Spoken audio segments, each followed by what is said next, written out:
আসসালামু আলাইকুম। আমি নীরব সাগর। কবির কণ্ঠে কবিতা পাঠ পর্ব 176।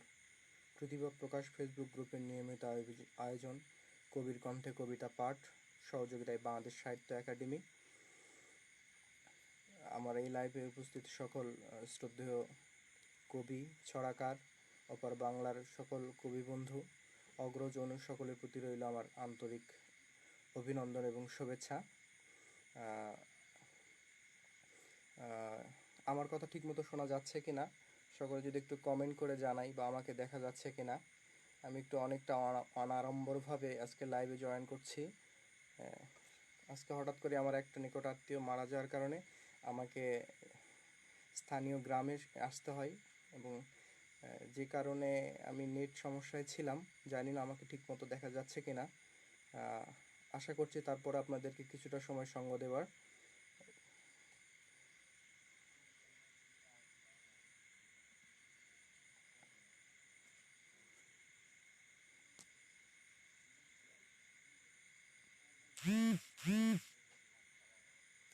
আমাকে শোনা যাচ্ছে কিনা কেউ যদি একটু কমেন্ট করে জানাতেন, তাহলে আমার বুঝতে সুবিধা হতো। চলছে আষাঢ় মাস।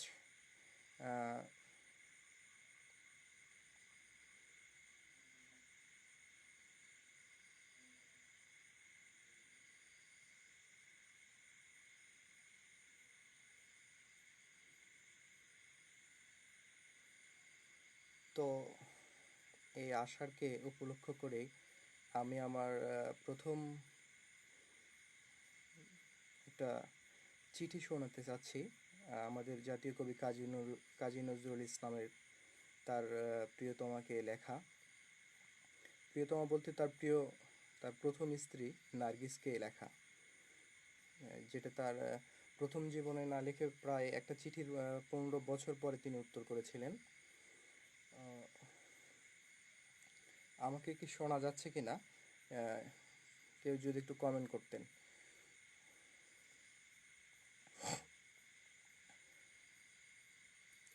আশা করি অনেকেই দেখছেন, অনেকেই থাকবেন পাশে। তো আমি আমার প্রথম চিঠিটি পড়ছি।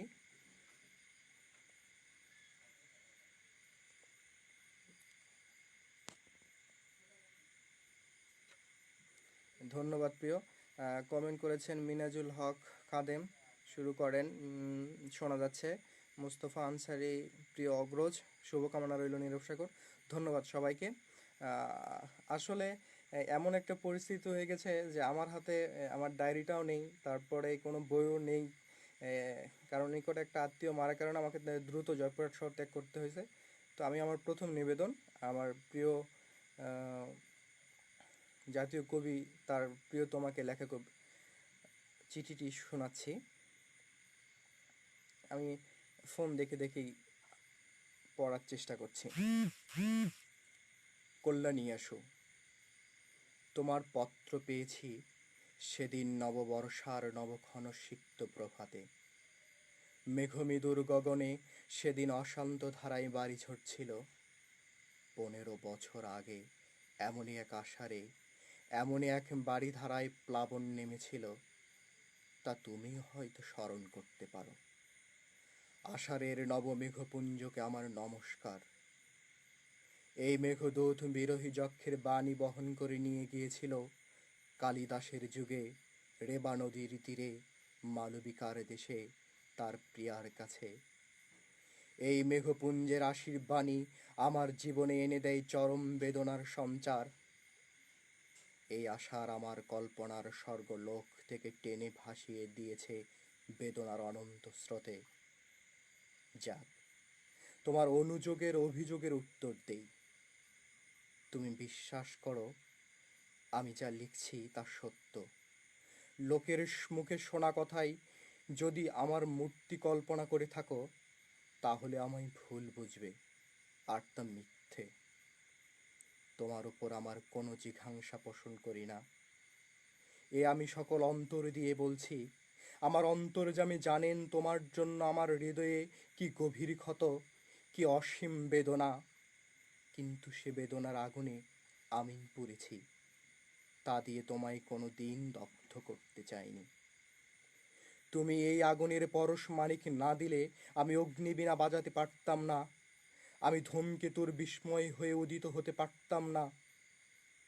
তোমার যে কল্যাণ রূপ আমি আমার কিশোর বয়সে প্রথম দেখেছিলাম, যে রূপকে আমার জীবনের সর্বপ্রথম ভালোবাসার অঞ্জলি দিয়েছিলাম, সে রূপ আজ স্বর্গের পারিজাত মন্দার মতো চির অম্লান হয়ে আছে আমার বক্ষে। অন্তরের সেই আগুন বাইরের সেই ফুলহারকে স্পর্শ করতে পারেনি। তুমি ভুলে যেও না, আমি কবি। আমি আঘাত করলেও ফুল দিয়ে আঘাত করি। অসুন্দর কুৎসিতের সাধনা আমার নয়। আমার আঘাত বর্বরের কাপুরুষের আঘাতের মতো নিষ্ঠুর নয়। আমার অন্তর্যামী জানেন, তোমার বিরুদ্ধে আজ আমার কোনো অভিযোগ নেই, কোনো দাবি নেই। তোমার আজিকার রূপ কি জানি না। আমি জানি তোমার সেই কিশোরী মূর্তিকে, যাকে দেবী মূর্তির মতো আমার হৃদয় বেদিতে অনন্ত প্রেম, অনন্ত শ্রদ্ধার সঙ্গে প্রতিষ্ঠা করতে চেয়েছিলাম। সেদিনের তুমি সেই বেদি গ্রহণ করলে না। পাষাণ দেবীর মতোই তুমি বেছে নিলে বেদনার বেদিপাঠ। জীবন ভরে সেখানেই চলেছে আমার পূজা আরতি। আজিকার তুমি আমার কাছে মিথ্যা, ব্যর্থ, তাই তাকে পেতে চাইনি। জানি নে, হয়তো সে রূপ থেকে বঞ্চিত হব, অধিকতর বেদনা পাব, তাই তাকে অস্বীকার করেই চলেছি। দেখা নাই হলো এই ধুলির ধরায়, প্রেমের ফুল এই ধুলিতলে হয়ে যায় ম্লান, দগ্ধ, হতশ্রী। তুমি যদি সত্যি আমায় ভালোবাসো, আমাকে চাও, ওখান থেকেই আমাকে পাবে। লাইলি মজনুকে পাইনি, শিরি ফড়া থেকে পাইনি, তবু তাদের মতো করে কেউ কারো প্রিয়তমাকে পায়নি। আত্মহত্যা মহাপাপ, আত্মা অবিনশ্বর, আত্মাকে কেউ হত্যা করতে পারে না। প্রেমের সোনার কাঠি স্পর্শ যদি পেয়ে থাকো, তাহলে তোমার মতো ভাগ্যবতী আর কে আছে? তারই মায়া স্পর্শে তোমার সকলে কিছু আলোয় আলোময় হয়ে উঠবে। দুঃখ নিয়ে এক ঘর থেকে অন্য ঘরে গেলেই সেই দুঃখের অবসান হয় না। মানুষ ইচ্ছা করলে সাধনা দিয়ে, তপস্যা দিয়ে ভুলকে ফুল রূপে ফুটিয়ে তুলতে পারে। যদি কোনো ভুল করে থাকো জীবনে, এ জীবনেই তাকে সংশোধন করে যেতে হবে। তবেই পাবে আনন্দ, মুক্তি, তবেই হবে সর্ব দুঃখের অবসান। নিজেকে উন্নতি করতে চেষ্টা করো, স্বয়ং বিধাতা তোমার সহায় হবেন। আমি সংসার করছি, তবু চলে গেছি এই সংসারের বাধাকে অতিক্রম করে ঊর্ধ্বলোকে। সেখানে গেলে পৃথিবীর সকল অপূর্ণতা, সকল অপরাধ ক্ষমা সুন্দর চোখে পরম মনোহর মূর্তিতে দেখা যায়। হঠাৎ করেই মনে পড়ে গেল 15 বছর আগের কথা। তোমার জ্বর হয়েছিল। বহু সাধনার পর আমার তৃষিত দুটি কর তোমার শুভ্র ললাট স্পর্শ করতে পেরেছিল। তোমার তপ্ত ললাটের স্পর্শ যেন আজও অনুভব করতে পারি। তুমি যে কি চেয়ে রেখেছিলে! আমার চোখে ছিল জল, হাতে সেবা করার আকুল স্পৃহা, অন্তরে শ্রী বিধাতার চরণে তোমার আরোগ্য লাভের জন্য করুণ মিনতি। মনে হয় যেন কালকের কথা, মহাকাল যেন স্মৃতি মুছে ফেলতে পারল না। কি উদ্গ্রীব অতৃপ্তি, কি দুর্দমনীয় প্রেমের জোয়ারই সেদিন এসেছিল। সারা রাত আমার চোখে ঘুম ছিল না। যাক, আজ চলেছি জীবনের অস্তমান দিনের শেষ রশ্মি ধরে ভাটার স্রোতে। তোমার ক্ষমতা নেই সে পথ থেকে ফেরানোর, আর তার চেষ্টা করো না। তোমাকে লেখা এ আমার প্রথম ও শেষ চিঠি হোক। যেখানেই থাকি, বিশ্বাস করো, আমার অক্ষয় আশীর্বাদ কবচ তোমায় ঘিরে থাকবে। তুমি সুখী হও, শান্তি পাও, এই প্রার্থনা। আমায় যত মন্দ বলে বিশ্বাস করো, আমি তত মন্দ নই, এই আমার শেষ কৈফিয়ত। ইতি নিত্য শোভার্থী নজরুল ইসলাম।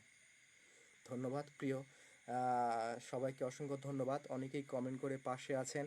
জানি না কেমন হচ্ছে, যে তবু চেষ্টা করছি ভাঙা চূড়া গলায়। আহ, আসলে লাইভটা অনেক ভালোভাবে করার ইচ্ছে ছিল, তো হঠাৎ করে বাসায় চলে আসার কারণে তেমন করতে পারছি না। এর জন্য আমি আন্তরিকভাবে দুঃখিত।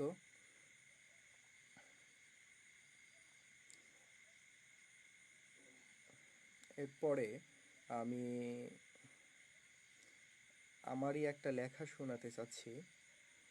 এটা আমার সুকান্ত ভট্টাচার্যের 21 বছর বয়স নিয়ে একটা কবিতা আছে। তার অনুপ্রেরণায় অনেকটা একটু ব্যতিক্রম ধর্মী একজন মানুষের 27 বছর জীবনকে নিয়ে লেখা। তা আমার নিজের লেখা কবিতা, 27 বছর বয়স।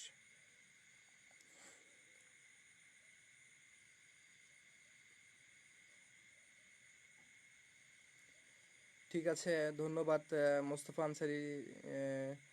প্রিয়, শব্দ আসতে হচ্ছে, আসলে আমি হেডফোনটাও নিতে পারিনি, ফোনটা একটু দূরে রেখে কথা বলতে হচ্ছে। জানালায় ফোন রেখে আমাকে কথা বলতে হচ্ছে। খুব একটা কঠিন পরিস্থিতির মধ্যে দিয়ে আছি। আহ, আচ্ছা, সবাইকে ধন্যবাদ, অনেকেই পাশে আছেন। 27 বছর বয়স, কি ভীষণ দুঃসহ যন্ত্রণা। 25 বছর বয়সও আমার বয়স ছিল না, 2টা মাত্র বছর। এরই মধ্যে জীবনে পড়ে গেছে বয়সের ছাপ। 27 মানে ছাত্র জীবন ছেড়ে কর্মজীবনে চাপ। এই 2 বছর আগে এত ভাবনা আমার কখনো হয়নি, এত বেশি অভাবে আমি কখনো পড়িনি। ভবিষ্যতে এমন দিন আসবে কিনা জানি না। হাতে কোনো কাজ নেই, পকেটে কোনো টাকা নেই। 25-এও আমি ছাত্র ছিলাম, 27-এ আমি বেকার। চাকরির বাজারে এই বয়সটা যেন ডায়াবেটিস রোগীর মতো, কোনোভাবেই নিয়ন্ত্রণে রাখা যাচ্ছে না। সমাজ সংসার সব কিছুর চাপ যেন প্যাস্কেলের চাপ সূত্রকেও হার মানাচ্ছে। সবাই মিলে কামারের হাপড় টেনে আগুনে দিচ্ছে বাতাস। 27-এ কোনো স্বস্তি নেই, কেবলই সব দীর্ঘশ্বাস। 27-এ কোনো স্বস্তি নেই, কেবলই সব দীর্ঘশ্বাস।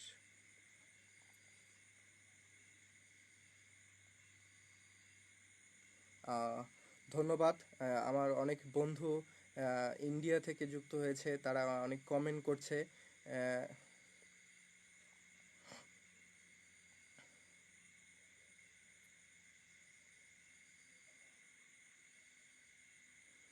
আমার লেখালেখির জগতে শুরুর দিকে একটা কবিতা আমাকে খুব প্রভাব ফেলেছিল।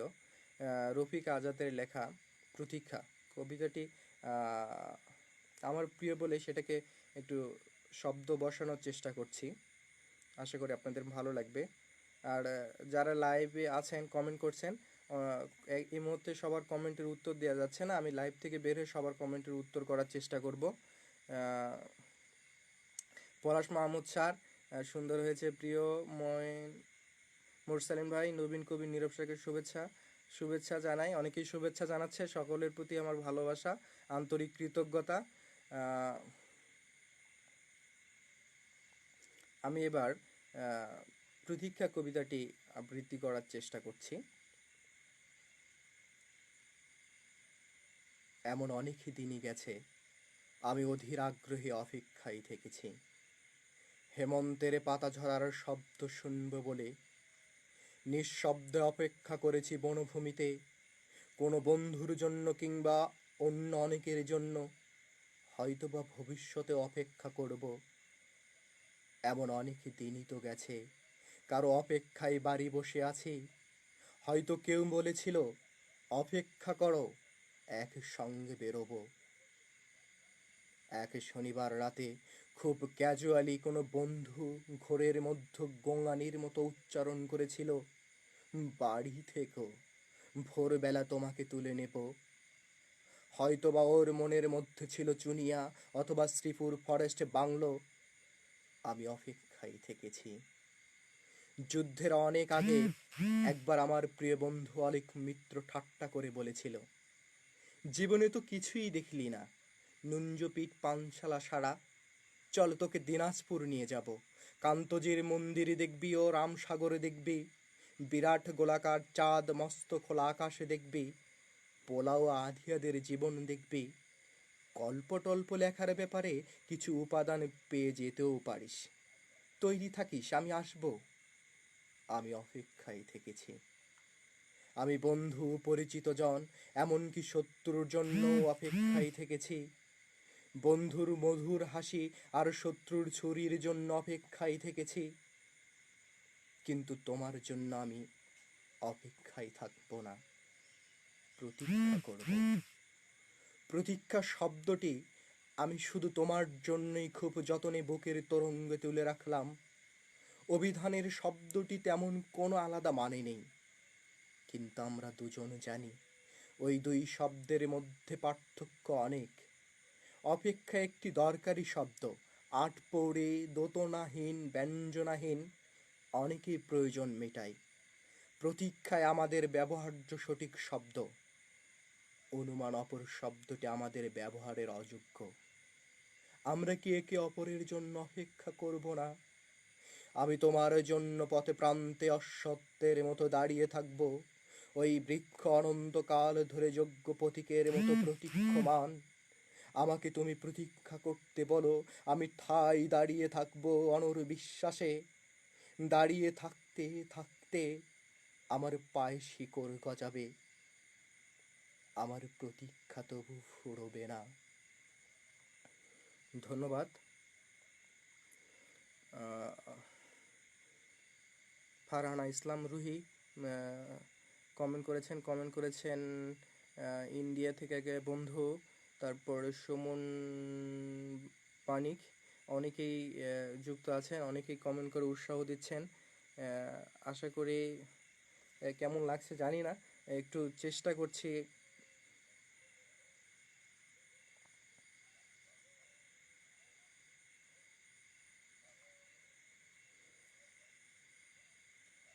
এরপরে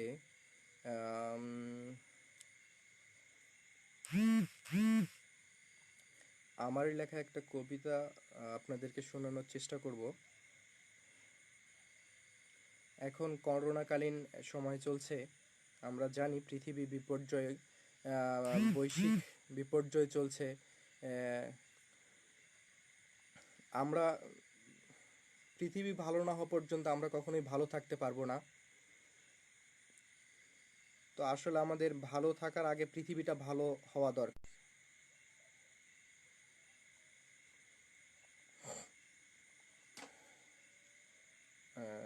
তো আসলে পৃথিবীটা ভালো হওয়া দরকার। করোনাকালীন সময় চলছে।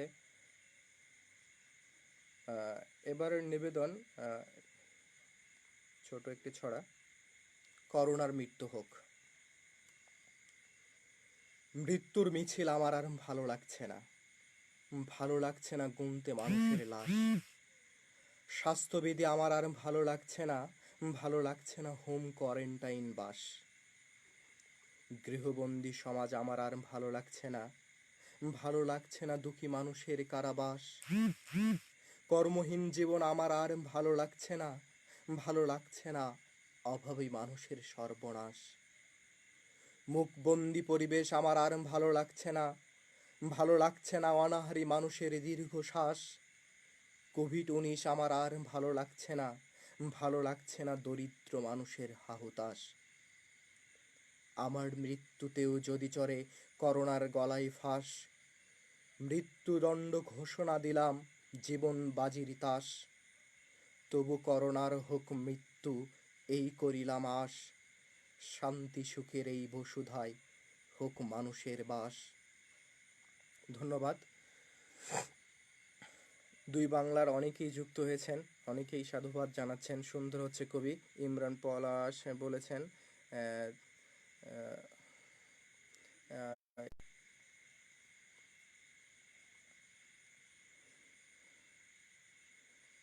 যতন দেবনাথ প্রিয় অগ্রজ শুভেচ্ছা জানিয়েছেন।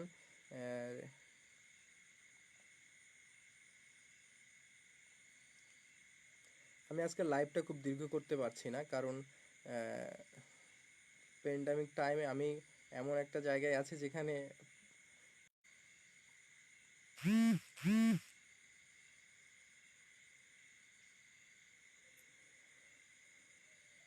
আমি এবার পড়ছি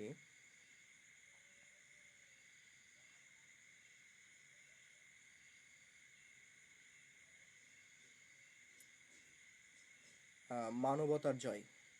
আসলে আমাদের বর্তমান সময়ে আহ, এই কবিতাটি আমার কাজী নজরুল ইসলাম জাতীয় কবিতার অনুপ্রাণিত হয়ে লেখা, তার বিদ্রোহী কবিতার কিছুটা সারাংশর মতো আর কি আমি আবৃত্তি করার চেষ্টা করছি। কল্পিত কায় শুধু বসে থাকে যত দেবতাবর, মানুষই হলো জীবন্ত দেবতা এই ধরনীর পর। স্রষ্টার পর সৃষ্টির প্রতি মানুষ সহায় হন, মানুষই পারে জয় করতে দেবতার সে আসন। মানুষই পারে করতে সকল অসাধ্যকে সাধন, ভাঙতে পারে হাতের কলে সকল শিকল বাঁধন। এতকালে যত এসেছে বিপদ, হয়েছে যত বিজয়, মানুষই তাতে রেখেছে ভূমিকা অমর ও অক্ষয়।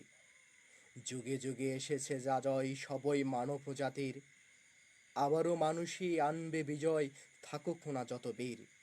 কালে কালে যত নেমেছে দুর্ভোগ, মানুষ বিলিয়েছে ত্রাণ, মানুষের জন্য মানুষ দিয়েছে জীবন বলিদান। কোনো কালেই যায়নি জীবন কোনোই দেবতার, হয়নি ক্ষতি সামান্যতম ধরনীর স্রষ্টার।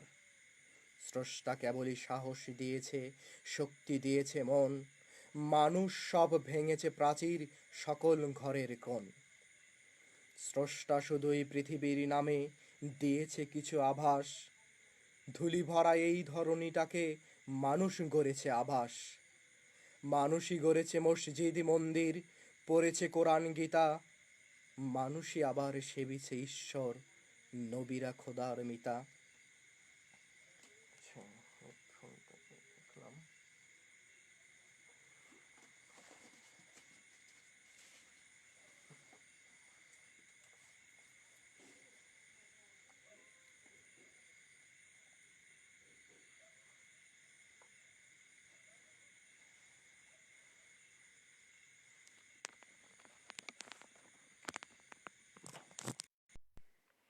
আচ্ছা, এবার একটু কমেন্ট করে বলেন তো এবার সাউন্ডটা কেমন শোনা যাচ্ছে।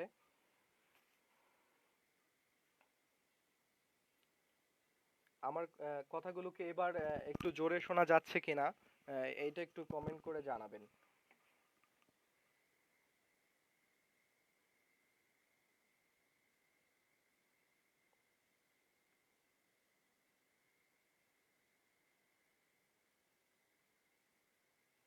আহ,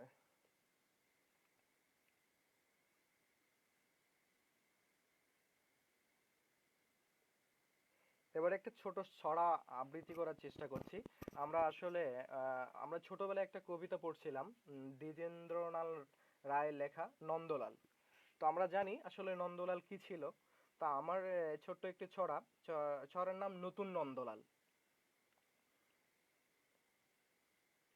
ধন্যবাদ।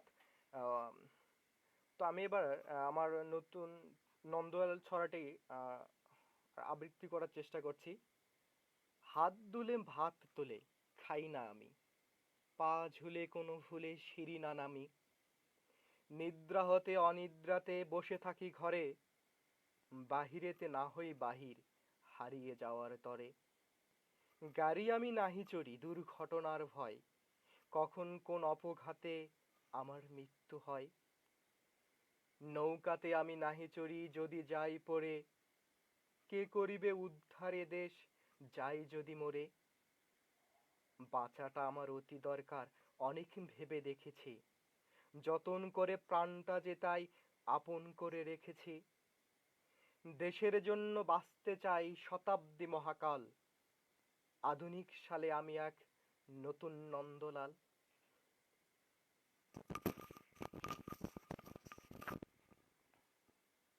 ধন্যবাদ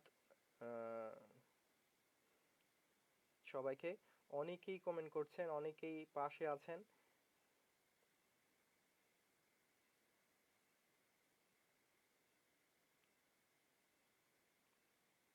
এবার একটা একটু বিরহ কেন্দ্রিক কবিতা, আমার নিজের লেখা। আমরা প্রথম জীবনের একটা পর্যায়ে সবাই কারো প্রেমে পড়ি, কাউকে পছন্দ হয়। একটা সময় পর তার সাথে আর কোনো সংযোগ থাকে না, এমন অবস্থা, বা সে ভালো থাকে, আমি কেমন আছি এইটার কোনো খোঁজ থাকে না। তুই তো এখন সব কিছুতেই অনেক ভালো থাকিস, আমি কোথায় কেমন থাকি তার কি খবর রাখিস?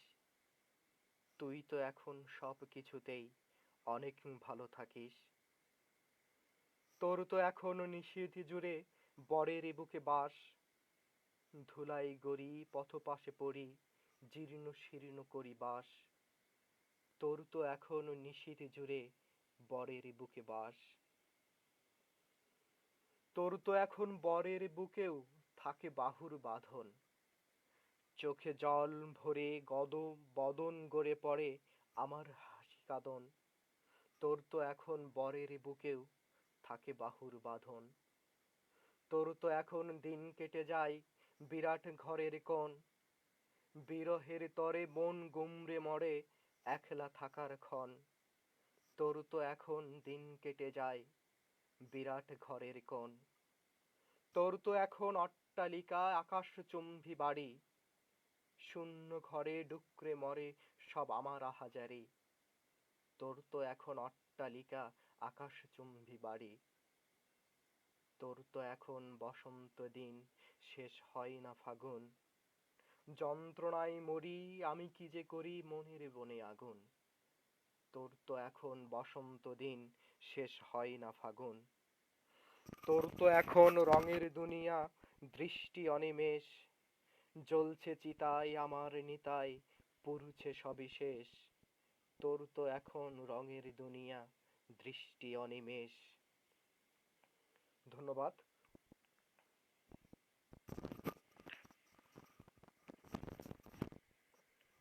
আহ, আমি জানি না আমার কবিতা বা আমার লেখাগুলো আপনাদের কেমন লাগছে। আহ, একটু জোর করেই শোনানোর চেষ্টা করছি, হয়তো যেহেতু সুযোগ আমাকে দেওয়া হয়েছে এপাশ থেকে কথা বলার, আমি যেটাই বলি অন্তত সেটা আপনাদেরকে শুনতে হচ্ছে। জানি না কতটুকু ভালো লাগছে কিনা, তবে অনেকেই কমেন্ট করে ভালো বলছেন।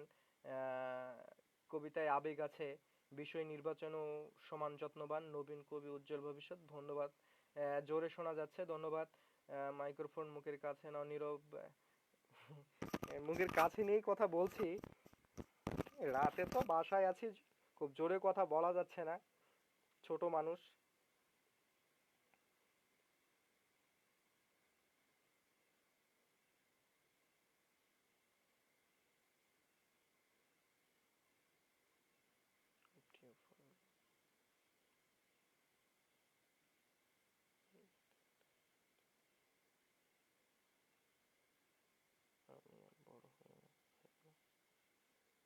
আচ্ছা, আমরা এবার একটি ছোট ছড়া শোনাতে চাচ্ছি।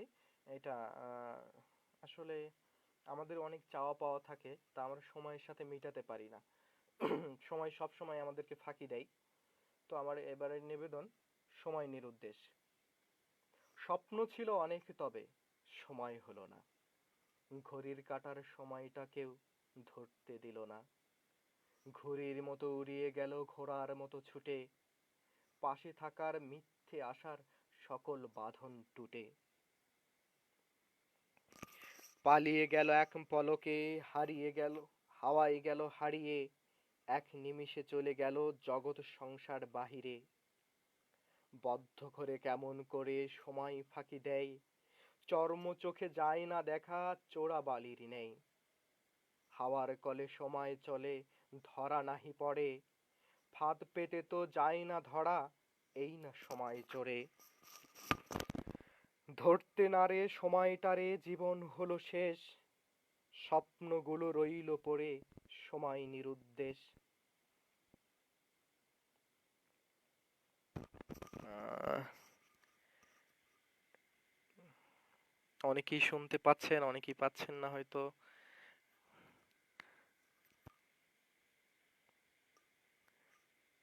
দেবনাথ এর সাথে আহ,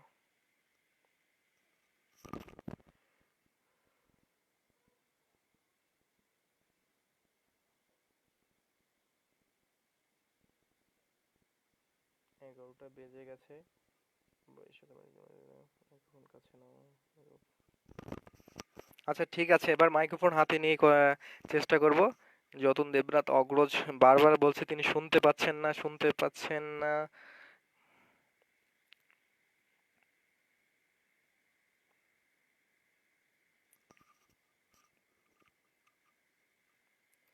আজকে আমার একটা নিকট আত্মীয় মারা গেছে, যার কারণে আহ, অনেকটা সময় একটা কথা ভাবলাম যে কদিনই আর বাঁচবো বলো। তো এইটা নিয়ে আমার একটা লেখা ছিল অনেক আগে।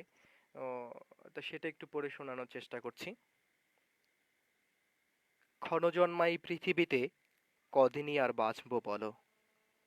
অমর হবার কোনো ইচ্ছে আমার নেই, তবে মাঝে মাঝে দুরন্ত যুবক বয়সটাকে বেঁধে রাখতে খুব ইচ্ছে করে। তার পারলাম কোথায়?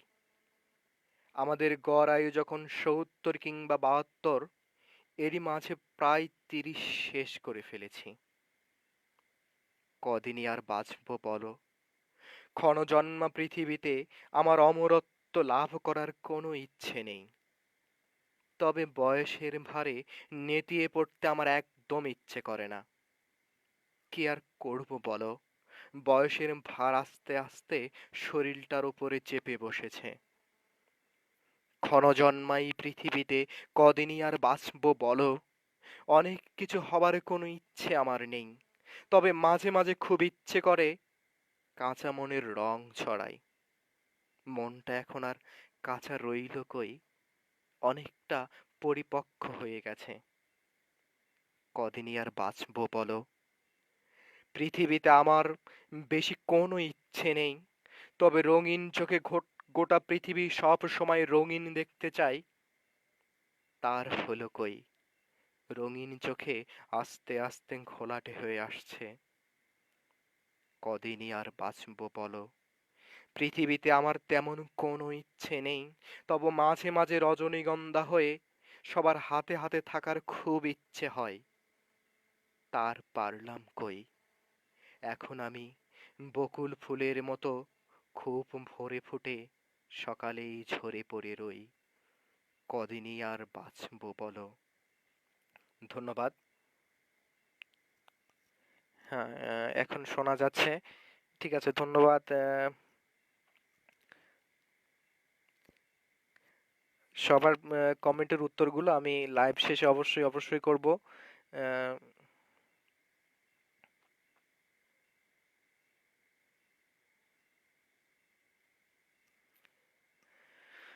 আবার একটি ব্যর্থতার নিবেদন, বিরহের নিবেদন। আহ, আমরা যারা একলা বসবাস করি তারা সকলেই একটু দম্ভের স্বরেই বলি যে আমাদের কাউকে দরকার নেই, কিন্তু অন্তরে অন্তরে কাউকে না কাউকেই চাই। এমনই একটা নিবেদন, শেষ অবলম্বন। আমরা একা জীবাণু আমরা একা জীবন কাটানো মানুষগুলো অনেক দম্ভের স্বরেই বলি আমাদের কোনো অবলম্বন দরকার নেই। যারা এই কথা বলি চরম মিথ্যে কথা বলি। যে কেউ আমাদের চোখের দিকে তাকালেই বলে দিতে পারতো, তোমরা হয়তো অনেক দিন ভালো করে ঘুমাওনি। কিন্তু কেউ কোনোদিন আমাদের দিকে তাকায়নি। যে কেউ আমাদের নিয়ে ভাবলেই বুঝতে পারতো আমরা অনেকটা অগোছালো ও ছন্নছাড়া হয়ে পড়েছি দিনের পর দিন। কিন্তু কেউ কোনোদিন আমাদের নিয়ে একটু ভাবেনি। যে কেউ আমাদের কথা একটু চিন্তা করলেই অনুভব করতে পারতো আমরা বেশ উস্কো শুষ্ক অসুস্থ হয়ে পড়েছি কেমন যেন। কিন্তু কেউ কোনোদিন আমাদের অবয়ব কল্পনা করেনি। যে কেউ আমাদের দিকে লক্ষ্য রাখলেই অনুমান করতে পারত আমরা কারো জন্য অপেক্ষা করেছি অনেকটা সময় ধরে, কিন্তু আমাদের জন্য কেউ একটু অপেক্ষা করেনি। অথচ ওই দূরের আকাশটার দিকে তাকালেই বোঝা যায় যে তার জন্য দিনের সূর্য রাতের চাঁদ অনেকটা অপেক্ষা করে থাকে, যেমনটা আমরা কারো জন্য অপেক্ষা করেছিলাম। কারোর পায়ের সাথে পা মিলিয়ে অনেকটা পথ পাড়ি দেবার স্বপ্ন সবাই দেখে, কিন্তু তা পূরণ হয়ে ওঠে না। কোথাও যেন তার প্রতিবন্ধকতা থেকে যায়। সকলেই কারোর হাতে হাত রেখে উষ্ণ আলিঙ্গনে একাকিত্ব দূর করতে চায়। হয়তো সেটা শুধু পরিকল্পনাই থেকে যায়, বাস্তবে মুখ ফুটে বের হয়ে আসতে পারে না। প্রতিটা মুহূর্তে সবাই একটা অবলম্বন আঁকড়ে ধরে নিঃসঙ্গতা কাটাতে চায়, যদিও তা পারে না। শেষ অবলম্বন হিসেবে অসহায় লাঠিটাই শুধু সঙ্গী হয়।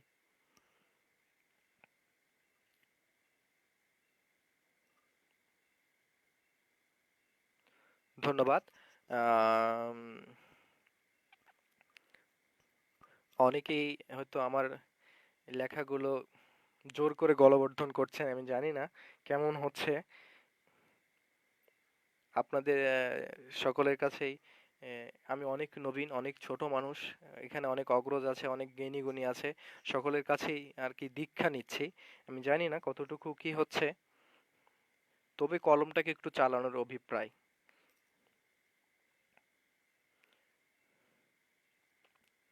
এবারে একটা ছড়ায় যাচ্ছি। ছড়াটা আমার লেখা, করোনা কেন্দ্রিক।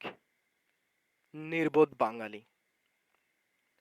আর কতকাল থাকবো মাগো চুপটি করে মুখ, করোনা যে করছে খালি হাজার মায়ের বুক। যে যার মতো চলছে সবাই পড়ছে রোগে জড়ায়, এক প্রশাসন কিভাবে মা করবে তাতে লড়াই। ধরলে পরে চলছে না তো কোনো রকম ঘুষ, তবু যেন কারোরই মা হচ্ছে না তো হুঁশ। সবাই কেবল হাত পেতে থাকি অদৃষ্টির ওই পানে, আমরা কেন খুঁজছি না মা লকডাউনের মানে। মহাবিপদেও বাঙালিরা করে জনসমাগম, দলভেদে দেখতে আসে মা প্রাণঘাতী জম। নিজে যদি না রাখে কেউ নিজেকে নিরাপদ, কে করিবে উদ্ধারে মা ধেয়ে আসা বিপদ। দেবতা এসে বাড়িয়ে দেবে না তার রক্ষা হাত, সেও যখন জানবে যে মা মৃত্যু আছে তাত। বাঙালির আজ হয়নি মানুষ, নির্বোধের এই জাতি, 7 কোটি বাঙালির মা 18 কোটি নাতি। ধন্যবাদ। নীলিমা শীল, ঠিক বলেছেন কবি। ভালো লাগছে কবিতা পাঠ। যতন দেবনাথ, ভালো হচ্ছে আবৃত্তি, ধন্যবাদ। আপনাদের সংস্পর্শে একটু চেষ্টা করছি।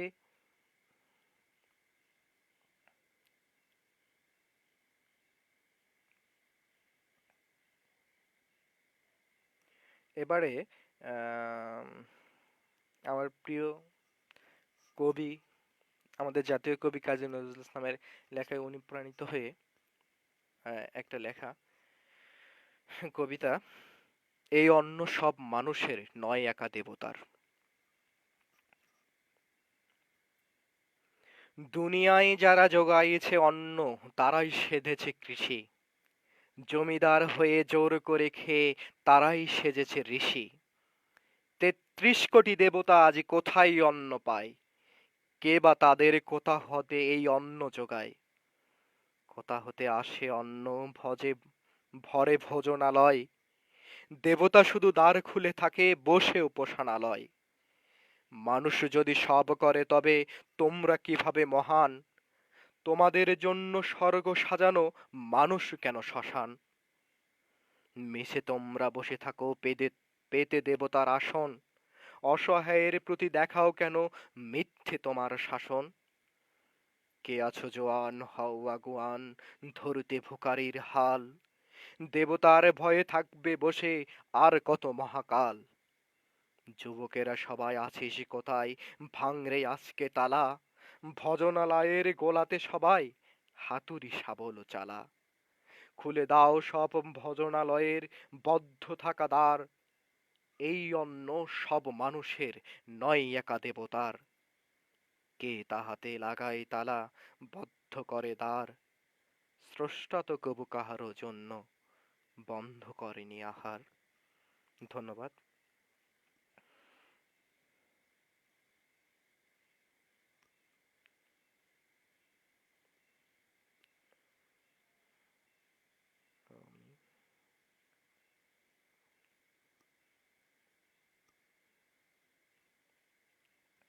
আসলে কেমন হচ্ছে আবৃত্তি জানি না।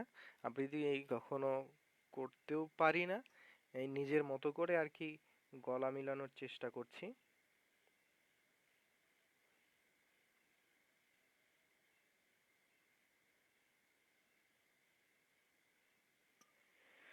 হ্যাঁ, অনেকেই পাশে আছেন। একদম ঠিক কথা। দারুণ আবৃত্তি খালিদা তালুকদার। পলাশ মাহমুদ স্যার, শুভকামনা তোমার জন্য। আহ, স্যার আপনি আছেন, খুব ভালো লাগছে। আহ, অনেক প্রিয়জন আছে এখানে। মোস্তফা আনসারী, প্রিয় অগ্রজ, যতন দেবনাথ, প্রিয় অগ্রজ, অভিজিৎ রায় ভোজন, অভিনন্দন। আহ, ভালো লাগছে। ঠিক আছে, এবার আমি পরবর্তী একটা লেখাতে যাচ্ছি। আহ, এটা একটু প্রেমের কবিতা। প্রেমেরও নয়, আবার একটা মিথস্ক্রিয়া। একজন মানুষের একটা সময় বড় হবার খুব আগ্রহ থাকে, কিন্তু একটা সময় পর কতটুকু বড় হয় জানি না। আমার এবারে নিবেদন, আমি আর বড় হই না। আমি আর বড় হই না। অর্ধশত বছর পেরিয়ে গেছে, আমি আর বড় হই না। খুব করে মনে আছে, খুব করে মনে পড়ে, ছোটবেলায় অনেকেই জিজ্ঞাসা করতো আমায়, বড় হলে তুই কি হবি? আমি লাঠি লজেন্স হাতে, আধুমারি দাঁতে বলতাম বড় হলে পুলিশ হব। আরো বলেছিলাম হব ইঞ্জিনিয়ার, তা না হলে ডাক্তার কিংবা বিমানের পাইলট, নয়তো করা পোশাকে সৈনিক। কোনো কিছুই হয়ে ওঠা হয়নি আমার। দ্বাদশ ক্লাসে পড়া অবস্থায় মনিরাকে বলেছিলাম, ভালোবাসবি আমায়, তোর জন্য ভালো প্রেমিক হব। মনিরা একগাল হাসি দিয়ে বলেছিল, নিজেকে ভালোভাবে প্রতিষ্ঠিত করো, অনেকেই তোমার হতে চাইবে। আমার ভালোবাসা পাওয়া হয়ে ওঠেনি। বৈশাখের এক মেলায় মাথায় গজা ফুল, পরনে সাদা শাড়ি, দেখেছিলাম অপরূপা এক নারী, প্রেমেও পড়েছিলাম তারই। তারপর আর কোনো দিন দেখা হয়নি, আমার আর প্রেমিক হয়ে ওঠা হয়নি। তারপর থেকেই প্রতীক্ষার পালা। বয়স পেরিয়ে গেছে কত, ১৬, ২২, ২৪, ২৮, ৩২, ৪০, অর্ধশত। এখন আর আমি বড় হই না। এখন আর লাঠি লজেন্স খাওয়া হয় না, বৈশাখী মেলায় যাওয়া হয় না, কাদের বাড়ির মাহফিল হয় না। বড় হও, কেউ কয় না। আমিও এখন আর বড় হই না। দ্বাদশ ক্লাসের মনিরা এখন কয়েক সন্তানের মা। আমার আজও প্রতিষ্ঠিত হওয়া হয়নি, তাই কেউ আজও আমায় চায়নি। ছোট্টবেলার দেখা বটগাছটা এখন দাড়ি গোপালা সাধক পুরুষ হয়ে গেছে। আমার পরিবর্তন হয়নি কোনো। আমার পরিবর্তন হয়েছে শুধুই চশমার কাঁচটার। আমায় ভালোবেসে রয়ে গেছে সাথে। আমি বড় হই বা না হই, প্রতিনিয়ত বেড়ে গেছে তার আকার। এখন আমি আর বড় হই না। ধন্যবাদ। আহ, ময়েন মোরসালিন ভাই বলছে লাইভের সময় শেষ হয়ে গেছে। আহ, শেষ করুন। ঠিক আছে, আমি সবার কাছে আমার উত্তরোত্তর শুভকামনা করছি সকলের জন্য। আমার জন্য দোয়া চাইছি। আবার কখনো যদি লাইভে আসার সুযোগ হয়, তখন আরো কিছু নিবেদন হয়তো থাকবে। ধন্যবাদ ময়েন মোরসালিন ভাইকে, অনেক কষ্ট করে এই ছোট ভাইটাকে সুযোগ করে দিয়েছেন। আহ, ধন্যবাদ জানাই যারা এখানে যুক্ত আছেন।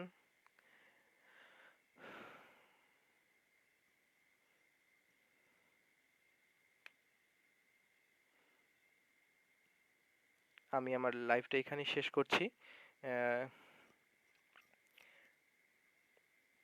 আমি একটা কবিতা এখন করব, এটা করেই আমি আমার লাইভটাকে কেটে দেব। এটা আম, বিখ্যাত কবিতা। অনেকেই আবৃত্তি করেছে, অনেকে আবৃত্তি করে এবং পছন্দের তালিকায় জয় গোস্বামীর লেখা মালতীবালা বালিকা বিদ্যালয়।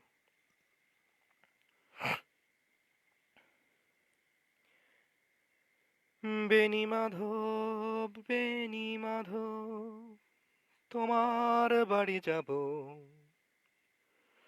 বেণী মাধব, তুমি কি আর আমার কথা ভাবো। বেণী মাধব, বেণী মাধব, তোমার বাড়ি যাব। বেণী মাধব, তুমি কি আর আমার কথা ভাবো। বেণী মাধব, মোহনবাসী তমাল তরুমূলে বাজিয়েছিলে আমি তখন মালতী স্কুলে। ডেস্কে বসে অঙ্ক করি ছোট্ট ক্লাস ঘর, বাহিরে দিদিমণির পাশে দিদিমণির বর। আমি তখন নবম শ্রেণী, আমি তখন সারি, আলাপ হলো বেণী মাধব সলিখাদেরই বাড়ি। বেণী মাধব, বেণী মাধব, পড়ালেখায় ভালো, শহর থেকে বেড়াতে এলে আমার রং কালো। তোমায় দেখে এক দৌড়ে পালিয়ে গেছি ঘরে। বেণী মাধব, আমার বাবা দোকানে কাজ করে। কুঞ্জে অলি কুঞ্জে তবু ফুটেছে মঞ্জুরি, সন্ধেবেলা পড়তে বসে অঙ্কে ভুল করি। আমি তখন নবম শ্রেণী, আমি তখন 16, বীজের ধারে বেণী মাধব লুকিয়ে দেখা হলো। বেণী মাধব, বেণী মাধব, এতদিনের পরে সত্যি বলো সেসব কথা এখনো মনে পড়ে।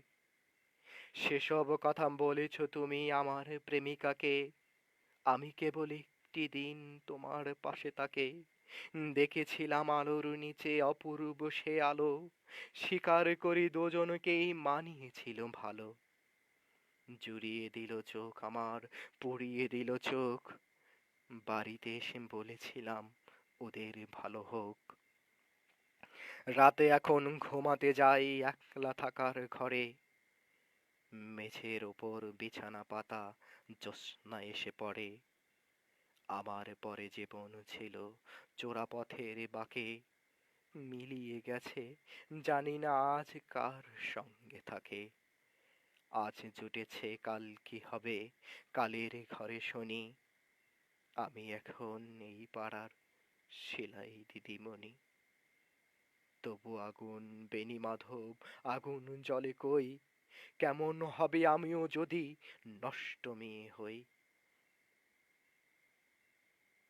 ধন্যবাদ। ধন্যবাদ সবাইকে।